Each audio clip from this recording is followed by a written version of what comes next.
Good morning. Today's lecture is going to be over seizures, and this is chapter 8 in your book, which will start on page 118. So today's lecture, we will talk about the anaphylasiology of seizures, why a patient, what goes on in the brain during a seizure. We'll talk about medication, the pharmacological approach to seizures. We'll talk about preventing seizures with medication, and we'll talk about stopping acute seizures with medication. Within this, we will talk about the mechanism of action, how those particular drugs work to either stop or prevent a seizure. And we'll talk about the main contraindications and the adverse effects of those drugs, the main adverse effects and main contraindications. And then last but not least, we'll talk about patient management of seizures. Just a little introduction about seizures. Approximately 1 in 20 people will have a seizure at some point in their life. So they're pretty prevalent. And for a patient to be diagnosed with epilepsy, we're talking about 2 or more epileptic seizures. So if a patient has 1, we kind of write that off as a fluke, an accident, if you will. But if the patient has 2 or more, then we go, okay, we have a serious problem here. What's going on? And we'll diagnostic testing, et cetera, to find out what the underlying cause is. We'll discuss this in a few minutes, but a seizure is an indication that something is wrong with the nervous system. Worldwide, approximately 40 million people worldwide are diagnosed with epilepsy. A seizure is triggered by a sudden interruption in the brain's highly complex electrochemical activity. That's very important. We have talked about the chemical activity already, this being with neurotransmitters, and we talked about some neurotransmitters before, and we'll talk about those again today. So, good old neurotransmitters. But what we have not talked about is the electrical activity. So today we'll be talking about electrical activity and what happens if something happens with this. Just a little epidemiology. Patients who are more prone to seizures are going to be your pediatric patients and your geriatric patients. Your middle-aged patients are typically going to be okay. As I've mentioned many times, as we get older, we start to fall apart, and that is indicative of here. But again, our pediatric patients, geriatric patients are more prone to seizures, and according to this chart, out of those 2, geriatric patients are more prone to have seizures at that. Again, going up with age. So now we'll go over just a little anatomy physiology, very gross anatomy physiology of the brain and the central nervous system. Not getting too specific here, and then we'll start throwing drugs in it. So just some basic information about the brain. The brain or the nervous system composed of approximately 100 billion neurons, and control lots of different things. So temperature, sensory input, motor control, emotion, thought, and body functions. Different parts of the brain control different parts of this. So if a patient is having a seizure in one part of the brain, they're going to be affected by one part of this. Or they could be affected all of this if they're having a complex seizure. Again, just some gross basic anatomy of the brain. We'll talk about the different lobes and what is inside those lobes, and what those different lobes do, their purpose. So the first part here is the frontal lobe. And this is part of planning, organization, higher functions, behavior, motions. Your parietal lobe, this is going to be your sensory controls, touch, pressure. Occipital lobe, right back of your head. This is going to be visual. So again, patient having a seizure here could be seeing some type of visual dysfunction. Temporal lobe, this is actually looks like it's pointing the brainstem, and it is. But if you can just move the arrow up to the temporal lobe, that's what we're discussing now. So, with the temporal lobe here, we're talking about short-term memory and smells. So sometimes a patient may smell certain things or see certain lights, etc., before they have a seizure. So that could be an indication that that particular part of the brain is what is about to go wrong. Structure of a neuron. Nice little picture here. We've already discussed that before, so I'm not going to go over it again. But I would take a look at this. Now let's talk about this neuron firing. When the neuron fires, what happens? Now we've already talked about neurotransmitters, so now we're going to talk about the the electrical activity of the neuron. So the neuron fires, which is what we see here, and when it fires, it's like flushing a commode, shooting a gun. When it goes, it goes. It doesn't stop. So it can't put the brakes on once it starts to discharge. Once it goes, it goes. So once that neuron fires, that's what we see here. So it's getting ready, it fires, whoosh, it fires, and this is called the depolarization, and then we have the polarization phase, and then it goes again and again and again. Here's the synaptic activity, and what this is showing is what is happening here. We've already talked about the neurotransmitters, and here are those receptors, so I'm not going to go over those again. But what I will discuss today and what we're going to introduce that's new is going to be this calcium and sodium. We haven't talked about those. This is going to be part of that electrical activity. And this is something else that we'll be discussing today as far as medication-wise. This is what we're primarily going to be targeting today. It's going to be either the calcium or sodium, depending upon the medication.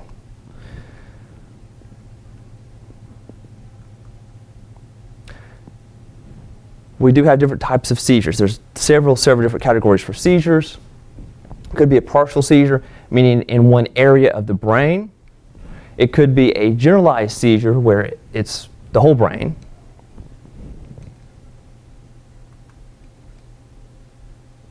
Again, seizures, they are a symptom of an underlying dysfunction. It's not normal. Something is wrong. Something has happened. And the seizure is a way to let you know if something is going on.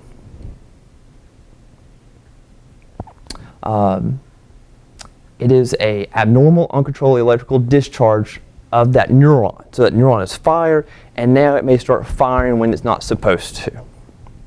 And what potentially can happen is one neuron starts firing, the other ones get excited, and they start firing too. And then it just sort of this domino effect. So some things that may happen is the cell membrane disruption, a chemical balance, those ions have been altered, or a decrease in neurotransmitters, which is acetylcholine and GABA. Make sure you know those. You'll see that again.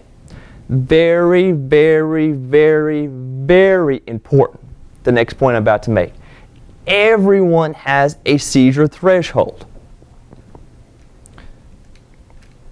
Certain things can lower that seizure threshold. Medication, stress, high fever. One of the things that causes it or seizures in pediatrics is a high fever.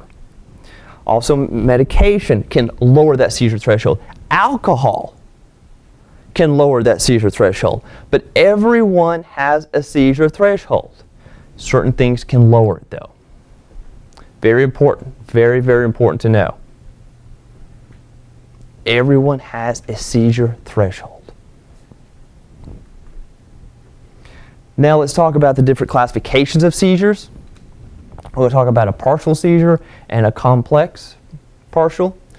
A partial seizure, no loss of consciousness. So the patient's still awake. They're probably not aware of maybe what's going on, but they're not unconscious during that time. But it's going to be just one area of the brain, one part of the brain that is firing when it's not supposed to. So it could have problems with the motor, sensory, or autonomic symptoms. And usually involves one hemisphere. It could be even less than that. But again, it's very small, it's very localized. A complex partial is actual loss of consciousness. So the patient at this point in time is not aware of what's going on. They could start out with a partial seizure or a simple partial seizure, and during the seizing process, it has now developed into a complex partial.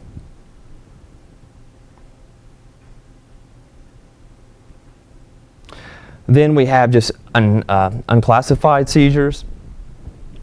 This is going to be classification not possible to problems with diagnosis. So we don't really know. We just do differential diagnosis. We rule everything else out, and the patient's just having weird seizures. So we don't know what's going on, so it's unclassified. And then the generalized seizures. This is the whole brain is affected, and loss of consciousness happens here. And then we could break that down into how many minutes the patient's seizing for. And as we can see what's happening during that seizing process, one of the important things is that respiration stops, so the patient potentially can stop breathing. That's not good. That's why we're concerned if a patient has a seizure. We don't want the patient to stop breathing, unless it's your ex-wife, right? So that's why we're very, you think about driving. Patients out there driving, and they start seizing for a couple of minutes. That's not good. You're driving 70 miles an hour down the interstate and having a seizure. That's probably not a good thing to happen.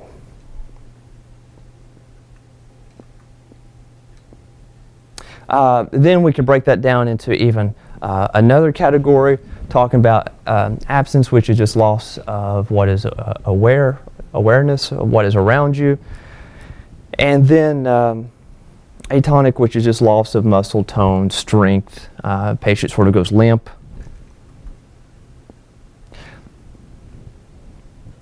Now we'll be talking about the pharmacological aspects of seizures, and we'll talk about how to treat seizures with medication. And the medication is basically going to be working on the sodium and calcium. Or it's going to be affecting GABA, if it's which we talked about before. We talked about last chapter, actually sort of the last two chapters we talked about GABA. We're talking about 5 different classes of drugs. We'll talk about barbiturates, which is rarely used. I'm just going to mention it, but I'm not going to spend a lot of time on it. Benzodiazepines, this is the very common class that's used, especially for acute seizures. Very important to know that. Benzodiazepines, acute seizures. Hydantoins, this is probably the most common that's used to prevent seizures from happening, medication-wise, control of seizures. Phenytoin-Ike drugs. And succinamides. So we have these different classes of anti-seizure medication, and they're just in different classes used to treat whatever type of seizure that patient is having. Let's talk about barbiturates. They're into different categories, and they break barbiturates up just like benzodiazepines. If you can remember back to 2 chapters ago, I believe it was, when we talked about benzodiazepines, we looked at the half-life of those benzodiazepines, and we saw that they were short, intermediate, or long-acting. Barbiturates are broken up into the same category on how long what the half-life is. Hydantoins, this is probably the most common anti-seizure medication, and this is the most common being Dilantin. So Phenytoin is the generic brand, is Dilantin. Again, being probably the most common used medication to treat seizures. Phosphophenytoin, this is a newer drug that's out, and this drug is actually only available in IV form. So and the brand on that one is Cerebrex. So you may have heard of Celebrex. Celebrex is a capsule form. It's an NSAID, non-steroidal anti-inflammatory. And then we have Cerebrex, which is anti-seizure medication. So, and it's only available in IV form. So it's if you have some idea of pharmacology, then you would not get those mixed up, hopefully. You'd be amazed though. And typically this is used for in-hospital use, patient surgery, ICU, etc. When you don't really give oral medication, patient having surgery or something. Mechanism of action. So how do these medications work? They desensitize the sodium channels in the central nervous system responsible for that response. And it prevents the spread of disruptive electrical charges in the brain that causes seizures. So remember before I said it's sort of like that domino effect. When you have a neuron that is firing when it's not supposed to, the other neurons get excited and they start firing when they're not supposed to. So we sort of have this domino effect occurring. So what Dilantin does, or that class of drugs, is it sort of puts the brakes on that. It desensitizes those channels. So it's sort of, if you want to think of it as trying to prevent that seizure from occurring, or prevent that those neurons from firing when not supposed to, making it more difficult for them to do that. Okay, it's still possible for a patient to have a seizure on Dilantin, but we're trying to prevent that from happening, or making it more difficult. So that seizure is going to have to work harder if it wants to have a seizure. Adverse effects, lots of adverse effects. And again, we see this with all medication. The one that I definitely want to point out here is going to be blood cell reduction. There is a possibility of seeing this, so that needs to be monitored while the patient is taking Dilantin. Contraindications. Want to point two things out here. One is pregnancy category, is a D. When we give medication, not just anti-seizure medication, but when we give any medication, we have to weigh out the risk versus benefit. It's called a risk to benefit ratio. It doesn't matter what medication it is, if it's anti-seizure medication, if it's headache, if it's whatever. And if it's a healthy patient, does the risk outweigh the benefit? Maybe it does, maybe it does not. But it's something you have to evaluate with every patient. And also seizures due to low blood glucose. So if it's low blood glucose, probably not the best thing to do, run and go and grab some Dilantin to give the patient, because they have a seizure because of low blood glucose. Interactions, so anticoagulants and alcohol, which kind of makes sense, right?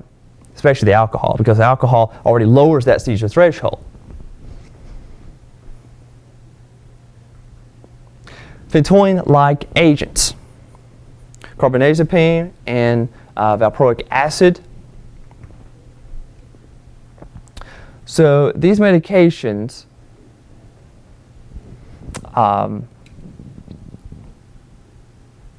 the mechanism of action is not known.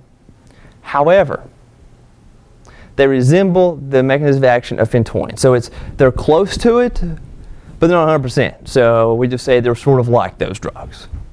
Useful for a wide variety of seizures, and valproic acid is used for the prevention of migraine headaches, and also for bipolar, which we talked about a couple chapters ago as well. So if you see valproic acid being used to treat migraine headaches, or a patient does not have seizures, they could be taking it for another condition as well.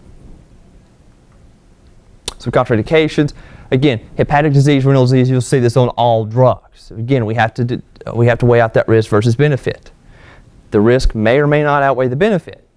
And that's something you simply look in the drug literature to see if you can still give the medication. You may have to give a decreased dosage, you may have to give it less frequent, or maybe not give it at all, or give another drug. But that's going to be in the drug literature. Point out again here, again, this is a pregnancy category D, very important. We'll see a pregnancy category C momentarily. But right now, we're at a D. Some precautions. Again, valproic acid with the kidney disease, renal impairment, as I mentioned before. This is with all medication. Check the drug literature and follow the drug literature. Succinimides. Ethosuxinimide is considered to be the safest of the succinimides, and it's the most common prescribed drug in this class. Succinimides delay the entry of calcium into the neurons by blocking the calcium channels. So by blocking those calcium channels,